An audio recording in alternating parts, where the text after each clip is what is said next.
హైదరాబాద్లో GHMC elections హోరాహోరీ already start అయిపోయింది. అయితే పార్టీస్ అన్ని నువ్వా నేనా అంటూ గట్టి కాంపిటీషన్స్ అయితే ఇస్తున్నాయి. అయితే ఈ రోజు బీజేపీ వాళ్ళు వాళ్ళ పార్టీ అభ్యర్థులను అయితే అనౌన్స్ చేయబోతున్నారు. సో బీజేపీ నుండి ఏ క్యాండిడేట్ ఏ ఏరియాకి నామినేట్ అవుతున్నారో ఈ రోజు అయితే ఫైనల్ గా క్లియర్ లిస్ట్ అయితే రిలీజ్ చేయబోతున్నారు. కానీ బీఆర్ఎస్ ఇంకా వాళ్ళ క్యాండిడేట్ లిస్ట్ అయితే రిలీజ్ చేయలేదు. ఫోన్ ట్యాపింగ్ కేసులో కేటీఆర్ గారు, హరీష్ రావు గారు అండ్ సంతోష్ గారు అయితే ఇప్పుడు సిట్ విచారణలో ఉన్నారు. అండ్ సిట్ విచారణ చేస్తున్న సమయంలోనే సింగరేణి ఇష్యూని కూడా బయటికి తీసుకొచ్చారు.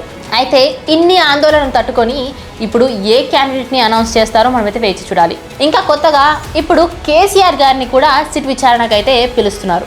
అయితే ఇప్పుడు మన రూలింగ్ పార్టీ కాంగ్రెస్ వాళ్ళ ఎమ్మెల్యేలని ఎమ్మెల్సీలని డెసిగ్నేటెడ్ ఏరియాస్కి అయితే అలాట్ చేశారు.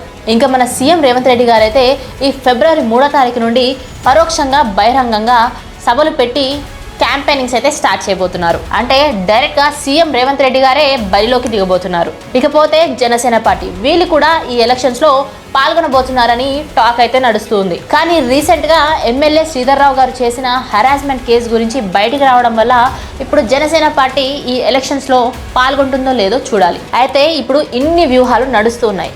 అయితే మీరు ఏ పార్టీకి ఓటేద్దాం అనుకుంటున్నారు? మాకు కామెంట్స్ లో చెప్పండి.